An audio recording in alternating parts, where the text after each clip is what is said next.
Bhagavate Vasudevaya. Om Namo Bhagavate Vasudevaya. Om Namo Bhagavate Vasudevaya. Bhagavad Gita, chapter 6, text 25. Sane uparamed buddhya drishti gruhityaya atma samstam mana krutva na kinchid api chintayet. Gradually, step by step, one should become situated in trance by means of intelligence sustained by full conviction, and thus the mind should be fixed on the self alone and should think of nothing else. Text 26. Yato yato nischalati manaschanchalam ashtiram tatastato niyam yaitad atmani eva vasam nadyet. From wherever the mind wanders due to its flickering and unsteady nature, one must certainly withdraw it and bring it back under the control of the self. Text 27. Prasanta manasam hyenam yoginam sukhamutamam upaiti santarajasam brahma bhutam akalmasam. The yogi whose mind is fixed on me verily attains the highest perfection of transcendental happiness. He is beyond the mode of passion. He realizes his qualitative identity with the Supreme, and thus he is freed from all reactions of past deeds. Text 28. Yunjani bam sadatmanam yogi vigata kalmasaha sukhena brahma samsparsam atyantam sukham ashnute. Thus, the self-controlled yogi, constantly engaged in yoga practice, becomes freed from all material contaminations and achieves the highest stage of perfect happiness in transcendental loving service to the Lord. Text 29. Sarva bhutashtamatmanam sarva manam. Oh, sorry, it's moved. Sorry, 1 minute. Sarva bhutashtamatmanam sarva bhutani chatmani iksate yoga yuktatma sarvatra samadharsanaha. A true yogi observes me in all beings and also sees every being in me. Indeed, the self-realized person sees me and the same Supreme Lord everywhere. Text 30. Yo mam pasyati sarvatra sarvam cha mahi pasyati tasyaham na pranasyami sa cha me na pranasyati. For one who sees me everywhere and sees everything in me, I am never lost, nor is he lost to me. Text 31. Sarva bhutastitam yo mam bhajat ye katvam ashtitaha sarvatha vartamanopi sayogi mai vartate. Such a yogi who engages in the worshipful service of the Supersoul, knowing that I and the Supersoul are one, remains always in me in all circumstances. Text 32. Atma upamyena sarvatra samam pasyati Arjuna sukham vaya diva dukham sayogi paramo mataha. He is the perfect yogi who, by comparison to his own self, sees the true equality of all beings in both their happiness and their distress, O Arjuna. Text 33. Arjuna uvacha yoyam yogastvaya proktaha samyena madhusudana etasyam yaham na pasyami chanchalat stitim sritram. Arjuna said, O Madhusudana, the system of yoga which you have summarized appears impractical and unendurable to me, for the mind is restless and unsteady. Text 34. Chanchalam himana Krishna pramati balavadrudham tasyaham nigraham manye vayur ivasudushkaram. The mind is restless, turbulent, obstinate, and very strong, O Krishna, and to subdue it, I think, is more difficult than controlling the wind. Text 35. Sri Bhagavanu Acha Asamsayam Mahabaho Mano Durnigraham Chalam Abhyasena tu Kaunteya Vairagyena Chagruhyate.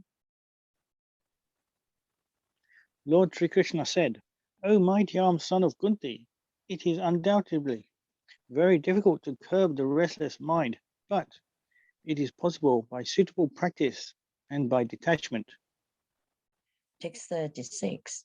Asamyatatmana yogo dushprapat iti me matihi Vashyatmana tu yatata sakyo vaptum upayataha.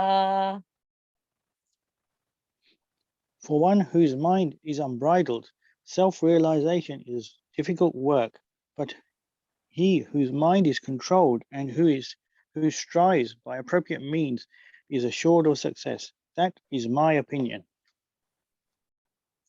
Text 37. Arjuna vacha ayeti sradayo peto yoga chalita manasaha aprapya yoga samsiddhim kam gatim Krishna gachati. Arjuna said, O Krishna, what is the destination of the unsuccessful transcendentalist who in the beginning takes to the process of self-realization with faith, but who later desists due to worldly mindliness, and thus does not attain perfection in mysticism? Text 38. Kachinabhyam vibrastas chinnabram ivanasyati aprastisto mahabaho vimidho brahmanapati. O mighty armed Krishna, does not such a man who is bewildered from the path of transcendence fall away from both spiritual and material success and perish like a riven cloud with no position in any sphere? Text, is it 35? Yeah. Sorry, got it wrong now. I lost my trail. What number is it? 39. 39. 39. Sorry. Thank you, Prabhu. Okay. Text 39. Etan me samsyam Krishna chetum arhasya sheshataha twad anya samsayasyasya chetana hyopapadyate. This is my doubt, O Krishna, and I ask you to dispel it completely. But for you, no one is to be found who can destroy this doubt. Text 40. Sri Bhagavan Uvacha Pattaneva Hanam Mutra Vinashastra Tasya Vidyate Nahi Kalyana Krut Kashchid Durgatim Tata Gachati. The Supreme Personality of Godhead said, Son of Prata, a transcendentalist engaged in auspicious activities does not meet with destruction either in this world or in the spiritual world. One who does good, my friend, is never overcome by evil. Text 41. Prapya punya kritam lokan ushit vachas vati samaha suchinam srimatam gehi yoga brashto bijayite. The unsuccessful yogi, after many, many years of enjoyment on the planets of pious living entities, is born into a family of righteous people or into a family of rich aristocracy. Text 42. Atava voginam eva kule bhavati dhimatam etadhi durlabhataram loke janmaya didrusam. Or, if unsuccessful after long practice of yoga, he takes his birth in a family of transcendentalists who are surely great in wisdom. Certainly, such a birth is rare in this world. Text 43. Tatatam buddhi samyogam labhate purvadehikam yatate chatato bhuya samsidho kuru nandana. On taking such a birth, he revives his divine consciousness of his previous life, and he again tries to make further progress in order to achieve complete success, O son of Guru. Text 44. Purvabhya sanate naiva hiryate hyavasupisaha jigsasur api yogasya sabda brahmana tivartate. By virtue of the divine consciousness of his previous lives, he automatically becomes attracted to the yogic principles, even without seeking them. Such an inquisitive transcendentalist stands always above the ritualistic principles of the scriptures. Text 45. Prayatnats yataman manastu yogi samsuda kilbishaha nanik aneka janma samsiddhas tatoyati paramgatim. And when the yogi engages himself with sincere endeavor in making further progress, being washed of all contaminations, then ultimately, achieving perfection after many, many births of practice, he attains the supreme goal. Text 46. Tapas vibhyo diko yogi gyani bhyopi mato dikaha karmid mibhyascha kiko yogi tasmad yogi bhavarjuna. A yogi is greater than the ascetic, greater than the empiricist, and greater than the fruitive worker. Therefore, O Arjuna, in all circumstances, be a yogi. Text 47. Yoginam api sarvesham madgati nantar atmana shradhavan bhajate yomam same yukta tamomataha. And of all yogis, the one with great faith who always abides in me, thinks of me within himself, and renders transcendental loving service to me. He is the most intimately united with me in yoga and is the highest of all. That is my opinion. Hare Krishna. Hare Krishna. Please accept my humble obeisances. Hare Krishna. Wonderful. Very nice. Thank you so much, Hitesh Prabhu. Recited the English so nicely. Nice to understand. And Jolly Mataji, very nice. Sanskrit was very, very good. Excellent. Thank you so much. Very, very well. Okay, so we now share the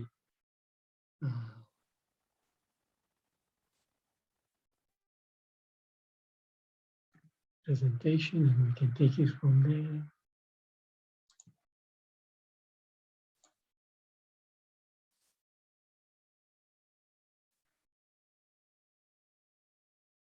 Okay, so we're continuing our reading from the 6th chapter of Bhagavad Gita entitled Dhyana Yoga. So we'll do the chapter review so far. Text 1 to 4, advancing in yoga through detached work. Continuation, a little bit of continuation from the previous chapter. 5 to 9, yoga to the stage, giving up work.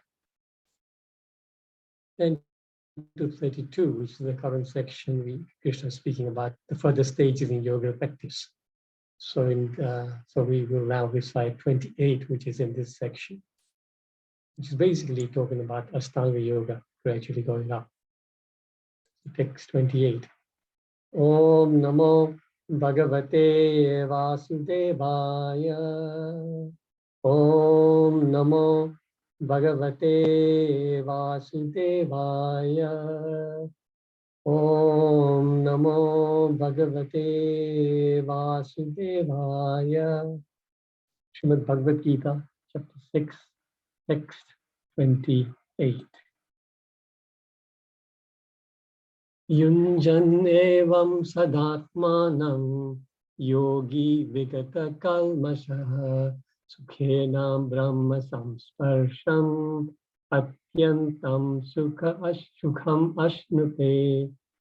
Thus, the self-controlled yogi, constantly engaged in yoga practice, becomes free from all material contamination and achieves the highest stage of perfect happiness in transcendental loving service to the Lord.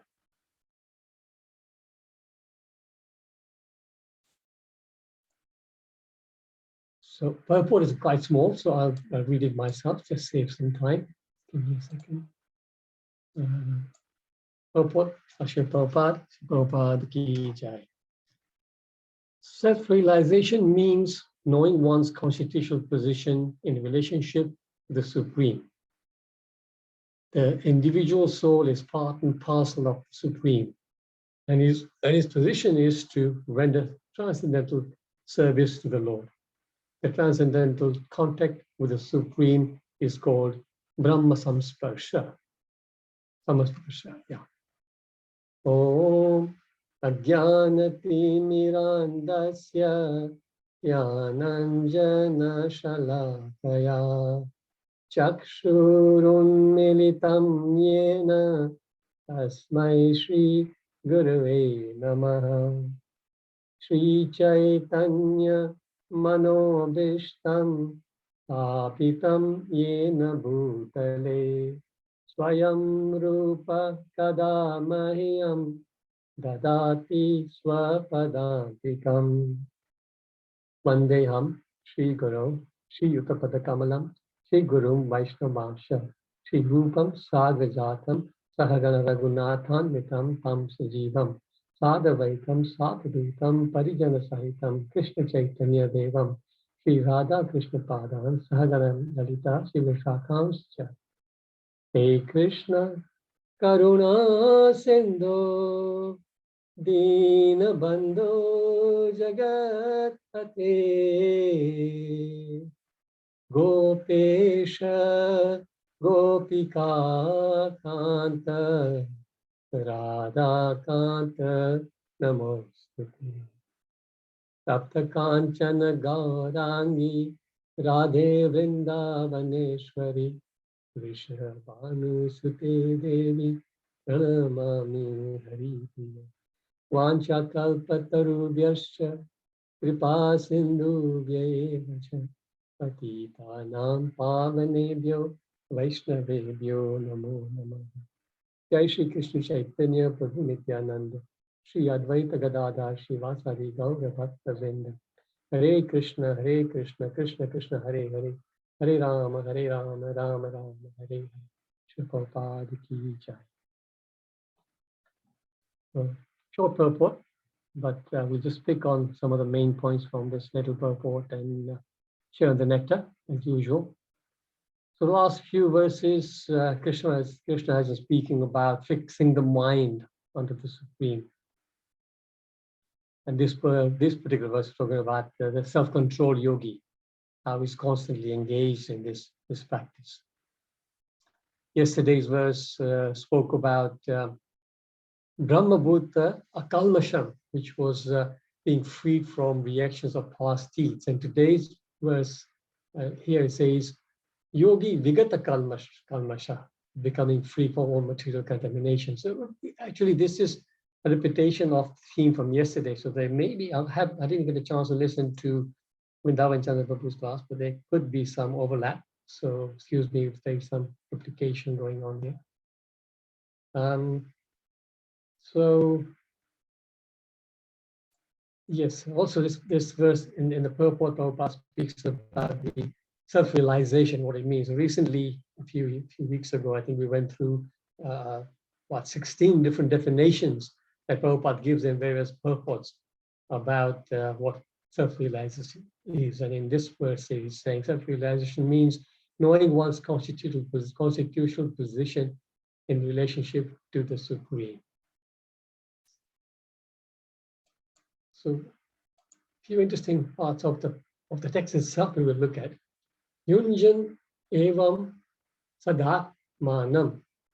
Self-control yogi is constantly engaged in yoga practice.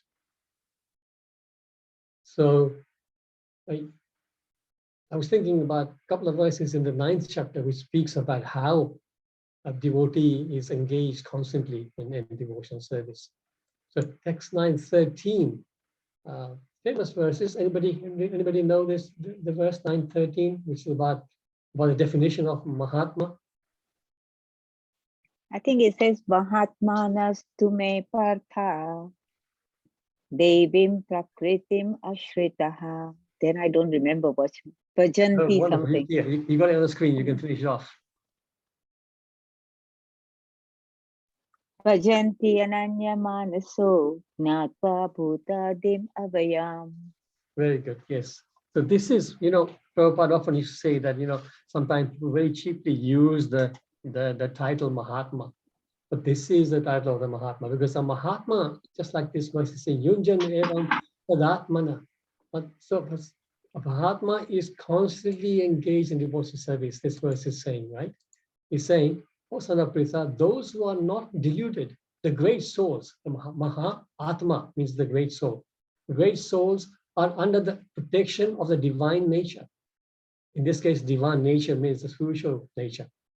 They are fully engaged in devotional service because they know me as the Supreme Personality of Godhead, original and inexhaustible.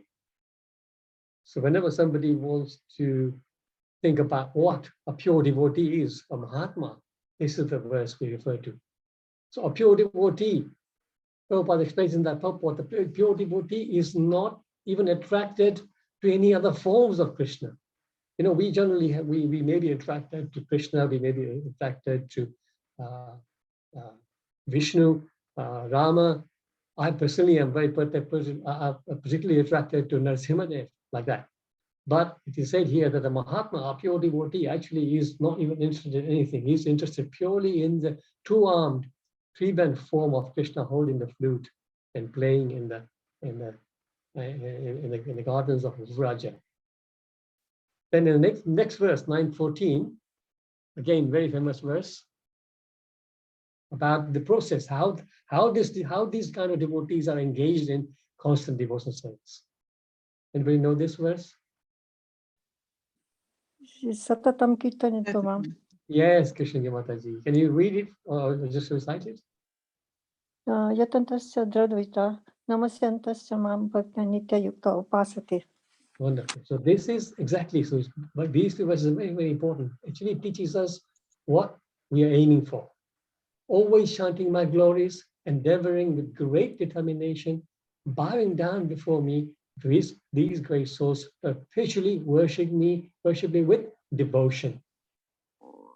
So in devotional service, these are the activities. These are certain activities, and we have to be determined in this activity. So we have to endeavor to chant his glories, of course, chanting his names and then chanting his glories as well. As any opportunity we get, we must chant the glories of the Lord. So with determination. And bow down, of course, we need to always keep bowing down. This morning class, there was some discussion. I don't know how many of you were on the class this morning. Antaranga Prabhu was giving a class, and they had a discussion about bowing down. How some people just refuse to bow down. They come to the temple and they would just probably look at the deities and move away. They feel ashamed, or they feel some kind of shame in bowing down. But bowing down, very, very important, because bowing down, it actually breeds humiliation. It breeds humility, rather, not humiliation. Humiliation is the wrong word. Humility, it breeds humility in us. By bowing down, we are actually putting our forehead on the floor, and we are actually saying to Krishna, I am surrendered unto you. And that is humility. And the other kind of practices, of course, this is mentioning a couple, but then, reading all the time, chanting, observing all the vratas like Ekadashi and the previous days and this previous days, all those things form this how we can be determined. Determination means that I will not miss any Ekadashi, come what may. Determination means that actually, really speaking, Bhakti Charu Maharaj used to say that real Ekadashi Vrat should be observed without water, right? Just like Nirjala Ekadashi we do, right? Once a year. But every Ekadashi, if somebody is really on that platform, should be done Nirjala. So I'm not saying that we should all do that, but at least that should be the aim eventually. But anything we do with Krishna, we do with determination. And this is how we remain constantly engaged in devotional service. Then the next part of the verse says, Vigata Kalmasha, becomes free from all material contamination. So what is the recommended method of getting free from material contamination in Kali Yuga? The chanting. Yeah, chanting the holy name of the Lord, exactly. Chanting the holy name of the Lord. That is the main process in this age. And does anybody know where this in Shastras? We don't, the Chaitanya Mahaprabhu actually gave us this, that you must chant this. This is the Yuga Dharma for Kali Yuga. Anybody know which Shastra talks about this mantra? Hare Krishna mantra? Isn't it Mukunda-Hari, Hari Nama, Kevalam, Kale Nasti, Nasti. Yes, Palikamati, that is true, of course. That is also another verse saying that in this age of Kali, there is no other means, there is no other means, there is no other means. Repeated 3 times, except chanting the holy name of the Lord. But where is the actual Maha Mantra mentioned in Shastra? Kali something Upanishad. Very good. It's mentioned, Ajay Mukund Prabhu had it, Kali Santaran Upanishad. Thank you. To remember this, I always think of Santara, Kali Santaran Upanishad. That's how I can remember this Upanishad. There are so many Upanishads with all unpronounceable names. So there it says, Hare Krishna, Krishna Krishna, Hare Hare, Hare Rama, Rama Rama, Hare Hare. Actually, in the actual verse it is reversed.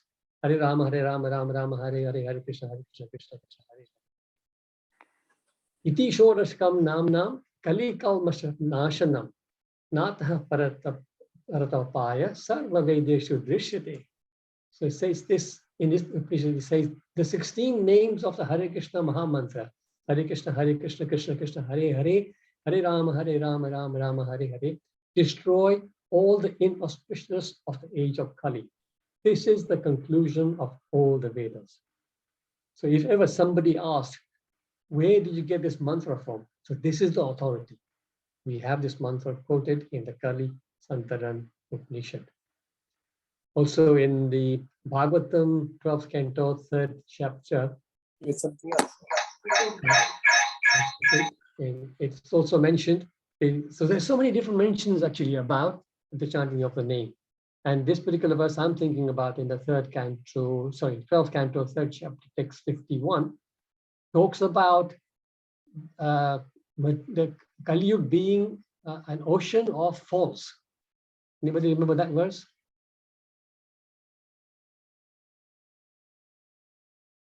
Kale dosha nide rajan asti heko mahan guna kirtana deva krishnasya mukta sangha param rajet. So here Shukta Goswami is talking to Parikshit Maharaj. He says, my dear king, although the age of Kali is an ocean of faults, there is still one quality in this age, one great quality in this age. And what is that quality? Simply by chanting the name of the Lord, Hare Krishna mantra, one becomes free from material bondage and he gets the highest perfection. So these are various references how in the age of Kali we can actually become Vigata Kalmasha. Then just a couple of weeks ago, we were reciting this beautiful verse that I love, which Bhakti Charu Maharaj used to recite so nicely. Again, speaking about Kalmasha, how even we spoke about chanting the name of the Lord, but how even just chanting the glories of the Lord can do the same thing. It removes the Kalmasha of Kali Yuga from our lives. Tava kathamritam tapta jivanam kavibiritam kalmashapaham shramana mangalam srimadatam bhuvi grinanti ye bhuvi bhajana. I never tire of singing this verse. It's such a beautiful verse. The nectar of your words, this is his katha. The nectar of his words and the descriptions of your activities are the life and soul of those suffering in this material world. These narrations transmitted by learned sages, Kavi is a learned sage.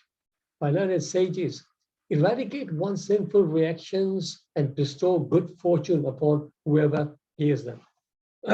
These narrations are broadcast all over the world and are filled with spiritual power. Certainly those who spread the message of this Godhead are most beneficent. Burida, the most beneficent. This is actually part of the Gopi section of the Bhagavatam. So here, Kalmasha is translated as it eradicates one's sinful reactions. Lord Kapiladev, speaking to Devhuti in the 3rd canto of Bhagavatam, 25th chapter, again speaking about how somebody who is in that stage, how he's not even disturbed by any material calamities. So Lord Kapiladev says, Mad ashraya katha brishta shurmanti kathayanti cha tapanti vividastapa naitan madgata chetasha. He says, engage constantly in chanting and hearing about me, the Supreme Personality of Godhead. The sadhus do not suffer from material miseries because they are always filled with thoughts of my pastimes and activities. And Srila Prabhupada says in that purport, these multifarious miseries there are multifarious miseries in material existence. Those pertaining to the body and the mind, those imposed by other living entities, and those imposed by natural disturbances. But a sadhu is not disturbed by such miserable conditions because his mind is always filled with Krishna consciousness. Ordinary conditioned souls, being forgetful of the activities of our Lord, are always full of anxieties and material tribulations. On the other hand, since the devotee is always engaged, since the devotee always engaged in the topics of the Lord, they are forgetful of material miseries of existence. So moving on, the text is now saying Sukhena. Sukhena means, of course, in happiness, but not just any ordinary happiness, in transcendental happiness. Right? Sukhena Brahma Samsparsham. So this term is very important for this particular verse. Brahma Samsparsham. Being constantly, sparsha. Sparsha, we know the word sparsha in Hindi also, and in Sanskrit, it means touch. But here actually means, here it means touch as well, constant touch. Some sparsha. Sparsha means touch, but some sparsha, samyak sparsha means some sparsha, which is constantly in touch with the Supreme. So that means being connected to the Lord constantly. So how do we initially connect? How do we connect through to the Lord? Through the parampara. You can see this wonderful drawing somebody's like makes it beautiful. We are ourselves connected to the Lord through the parampara. It's very difficult for us to connect directly with the Supreme Lord. Our only way to connect to the Lord is through the parampara. So here we can see from starting with Prabhupada, from Bhaktisiddhanta Saraswati Thakur, Gosri Krishna Babaji, Bhaktivinoda Thakur, going all the way back up to Krishna. This is how we remain constantly in touch. If we remain constantly in touch with the Sampradaya, connected properly, officially, then we are remaining constantly in touch. Brahma Samsparsham. Srila Prabhupada often gives that analogy, doesn't he? He says that if there's an iron rod and you put that iron rod in fire, after a little while it starts getting warm, then get warmer, warmer, hotter, hotter, hotter. In the end, it will be red hot. And when at that stage, that iron rod is the same as the fire. So similarly, we, by constantly being in contact, by constantly being in Brahma Samsparsham. See, Brahma, the word Brahma here doesn't mean Lord Brahma. It means Brahma means the Supreme, in which case, Krishna. So by being constantly in touch like this, just by like that iron rod, we become completely spiritualized. So in Chaitanya Charitamrita 19:151, there's again a beautiful verse speaking about how the living entities, so many living entities are roaming in different parts of the Brahmanda. Anybody remember this verse? A rare person gets the Guru Krishna Kripa. No? Very famous verse. এইভাবে ব্রহ্মাণ্ড ভ্রমিতে কোনো এক ভাগ্যবান জীব গুরু কৃষ্ণ কৃপায় পায় ভক্তিলতা বীজ। Well done. Hare Krishna. Hare Krishna, yes. So in one place it's named Rupe, but in this particular verse is Brahmanda Brahmite Kona. Both of them are correct. Brahmanda Brahmite Kona Bhagyavana Jiva Guru Krishna Kripaya Paya Bhaktilata Bija. So according to the karma, all living entities are wandering throughout the entire universe. Some of them are being elevated to the upper planetary systems. Some are going down to the lower planetary systems. Out of many millions of wandering living entities, one who is very fortunate gets an opportunity to associate with the bona fide spiritual master by the grace of Krishna, by the mercy of both Krishna and the spiritual master. Such a person receives the seed of the kripa of devotion service. So very, very rare. We quite often take this, our connection, this beautiful connection we have with the Krishna conscious movement through Srila Prabhupada's books. We tend to take it very lightly, but we must understand it's a very rare person that gets this. So we, by being in touch with association with devotees, by chanting the names of the Lord, by hearing about him, by speaking about him, our heart which was hard, which has been hardened by millions of births of self-gratification, sense gratification, our heart becomes softer. When the heart is soft, just like when the earth is soft, you can put a seed on it and it will germinate. Similarly, when we get this seed, Bhaktilata Bija, from our devotees, from our Guru Maharaj, we plant it in our heart, and then we water it. What do we water the seed with? Hearing and chanting. Yes, Shravanam Kirtanam. Shravanam, Kirtanam, hearing and chanting. This will be water. And then we also need to make sure that we get rid of all the weeds around there, because weeds are always growing, just like in our gardens. Weeds are always growing around our nice plants. So we need to keep constantly removing them and making sure the weeds don't overtake the plant. Because if we allow the weeds to grow, eventually the growth of the plant will be stunted, because the weeds will take all the nutrition for the earth. So how do we protect, how do we stop the weeds?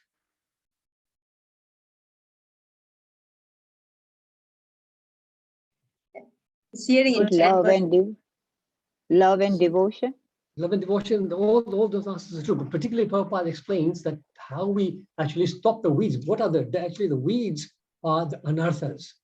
The weeds are, so we stop our anarthas, and the biggest anartha is to blaspheme a devotee. So all these offenses, those are the weeds. So we make sure we don't commit offenses, because those offenses will drag us down, right? So just like the weeds will drag down the plant. So that's why. And then we protect it. For example, just to protect, for example, in our garden, we put a new plant, new sort of little plant in, and the snails will get to it and chew it away. So we put a little sort of metal grid or something around it. So that is, we protect with a fence of some kind. So what is our fence? How do we protect our bhakti? association With the with devotee. holiness. Wonderful, yes, Pavini Mataji, associates devotee. That is the only protection we have. Devotees on our own will be lost, on our own will be confused. Many times we have situations where when we are away from devotees, I'm now retired, but when I was in business, I used to be away sometimes 2-3 weeks at a time. I would be in the Far East or somewhere. I'm really very rarely getting devotee association. And then you start drifting. You can see already that even in those short 2-3 weeks, your devotion goes down. So we must protect that creeper of our devotion with the association of devotees. That's the most important thing. So if you do all those things, the creeper of devotion in our heart will grow bigger and bigger and bigger. Eventually, it will actually pierce the walls of this universe, go through the Brahmajyoti, go through the Vaikuntha planets, and eventually come to the planet of Golok Vrindavan. And there it will produce the fruit of love for Lord Krishna.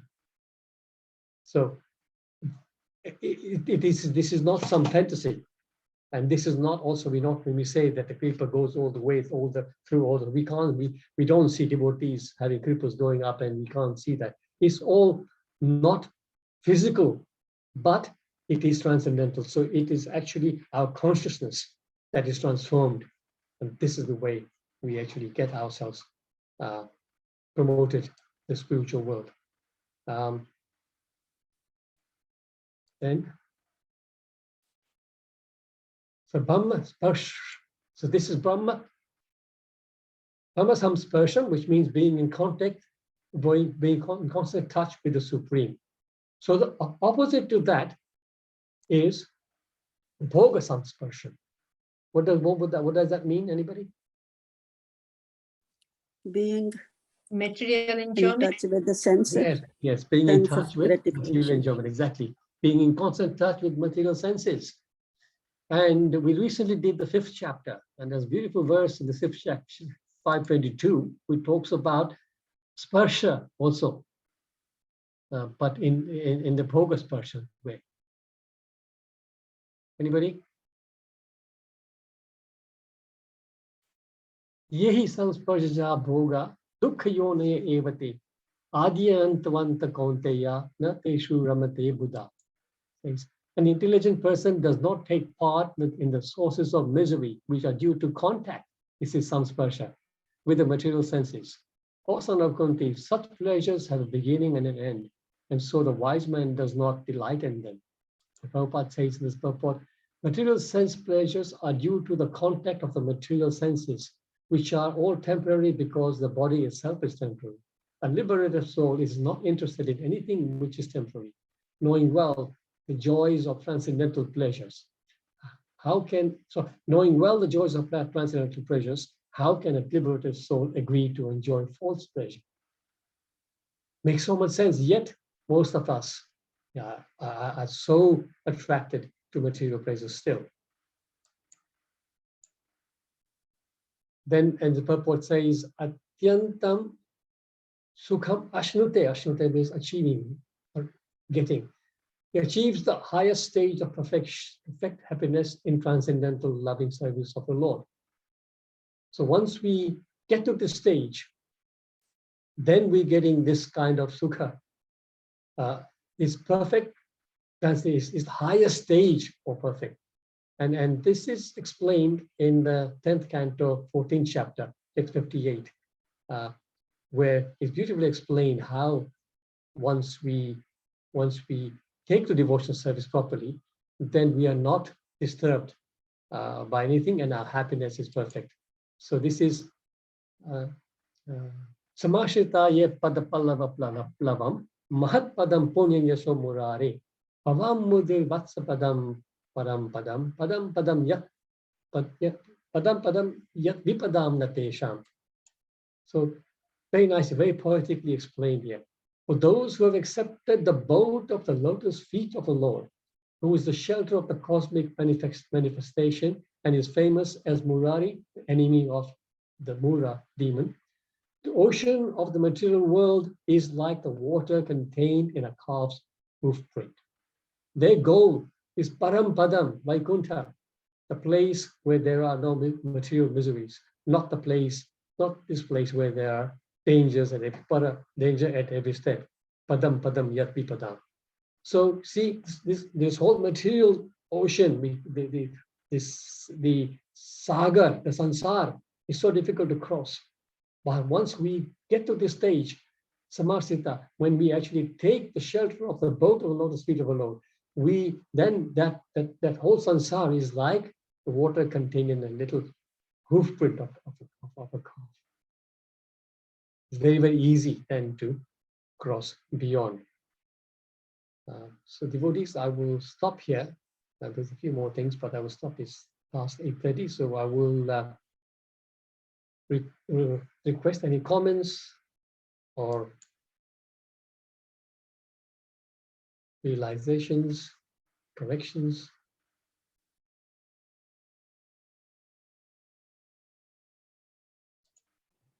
Hare Krishna Mukunda-Hari, Prabhu, please accept my obeisances. In this 6th chapter, it is the Dhyana Yoga. And Arjuna mentioned after Krishna has explained, oh yes, this is impossible for me. And but Arjuna is a pure devotee. And if for the pure devotee is difficult, what about us? And Krishna, I know thoroughly he has explained, and Srila Prabhupada also mentioned in 26, that actually the yogi who is completely in self-realization, they are actually in devotional service. They engage, they are completely in it. So how is it, I want to understand a little bit more that how Arjuna is such a pure devotee and I'm finding it all very difficult. And is it to just, he's explaining through Arjuna for us, or is it really Arjuna is feeling like that? As I was reading, I'm finding, how can Arjuna find it difficult? Yeah. So the very, very nice point. Thank you for raising that, Palika Mataji. It's like this. So here, first of all, by reading those verses and the 34, around 34, 35 in this chapter, where Arjuna is saying that the mind is restless, turbulent, obstinate, and impossible to control. It's more easier to control the wind, he says, right? So by that, we are getting the warning that, even if Arjuna is saying that I can't control it, then we would think that he was such a powerful personality. How can we ever come to ourselves? So we should not be disheartened by that. Arjuna is saying that to convey to us. First of all, Arjuna is, as we know, he's a mukta. He's completely a mukta. He's acting. He's playing a part, and he's asking all these questions for our benefit. Number two, he is also highlighting here that don't take it lightly, right? So it's not going to be so easy. So we need to start working on it as early as possible. But it is not impossible, because in the next verse, Krishna says, he says it's difficult, but abhyasa yoga, something like that. Yes, abhyasa, yes. I forget now what we're saying. Yeah, Krishna is saying that 35 years. Abhyasena tu kaunteya vairagyena cha grihiyate. So Krishna is saying that yes, of course it's difficult, but one can do it. It's possible by practice and detachment. These two processes, practice and detachment. So we need to practice. What do we just spoke? This whole verse today was about practicing devotional service and really getting determined about it. Brahma samsparsha. So Krishna literally giving the answer directly to Arjuna here, that if you become a Brahma samsparsha, then it's easy. Until you do that, it's not going to be easy. So for our position right now, yes, it seems impossible, but it's not impossible, because if we do get to advanced levels of bhakti, then these things come automatically. The mind is controlled automatically. It's not an endeavor that we need to make. So we only endeavor we need to make is to be determined in devotional service. That's all. We need to just be determined in devotional service, and all the benefits will automatically come. So what I understand you saying, that when we are in devotional service, purely we serve Krishna through the process which Srila Prabhupada has taught us, then we will be actually in Dhyana Yoga. Is that Yes, comes to? Yes, so Dhyana Yoga, obviously, we in our process, we're not encouraged to practice Dhyana Yoga purely. No. But in the sense, the Dhyana Yoga is included already in Bhakti Yoga. So if we do Bhakti Yoga, Dhyana Yoga is already there. Already included, yeah. Yeah. And you can see, actually, all of us, we can already see the beginning of it, isn't it? I know for myself, before I came to Krishna consciousness, I used to eat all sorts of things. I used to drink all sorts of things. So those things are controlled automatically, right? When you come to Krishna. So we have already seen the beginning of it. We are living a life of, strict control, in the sense of we wake up early. That's the control, that sense control. My sense says to me, please lie in. You can still do with 1 or 2 hours more sleep, but no, I control it. I'm up. That's sense control. We don't eat stuff that is not offered to the Lord, or we don't. Of course, we don't eat stuff which is abominable. That's just sense control. People used to go out and love to have a drink with friends. We don't do that anymore. That is sense control.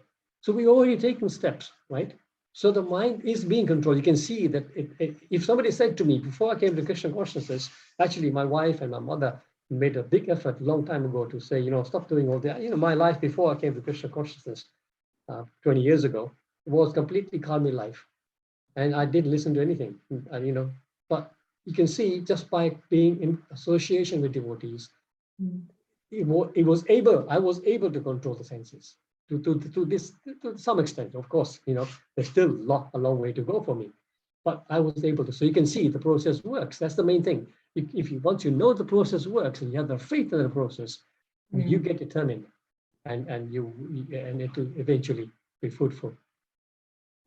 Yes, true. I mean, like when we take a vow, we, all the four regulative principles. Actually, that is a part of the Dhyana Yoga. I mean, connected to the Supreme, and we don't want anything else, because once your consciousness develops, we wouldn't dare, or we would not feel like to do those things which we did before. You'll feel so horrible, you have to think about it. How did we do this? Why could we not? It's a wonderful process. I don't think there is any other process, any other religion, or whatever other practices. And Krishna consciousness is the best practice. I mean, wonderful practice. We would not step down. I just feel I could never do that. Totally agree with you, because I have friends who I have been trying to sort of bring to Krishna consciousness for a long time, but they're attached to their own paths. They are all pious. They're all pious, sort of. They are attached to a particular path, following particular gurus. But the point is, I can see that their habits are not changing. No. So you can see that the potency is not there. Yeah. Whereas here, the potency is there. Very, very, very strict. I mean, you Yeah. get, you get control yourself. The whole process is so Absolutely. wonderful.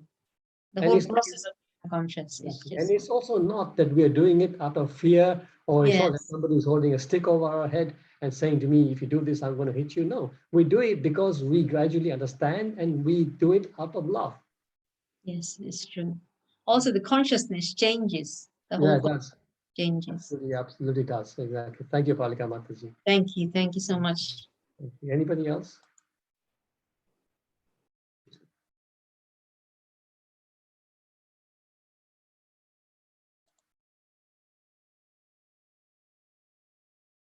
Okay. So if there is no other questions, then we will call it a day. Thank you so much, devotees. Panchakalpatarubhyasya kripa sindhubhya eva cha patitanam Pavanebhyo Vaishnavebhyo Namo Namaha. Hare Krishna Jai. Hare Krishna. Thank you, Hare Prabhuji, for the Krishna. wonderful. Thank you, Prabhuji. Thank you, Wonderful. Prabhuji. Thank you. Wonderful class. Krishna. Thank Hare you. Krishna, bye-bye. Hare Krishna, bye. Hare Krishna, Thank you. Prabhuji. Thank you, everybody. Thank you. Hare Krishna. Hare Krishna.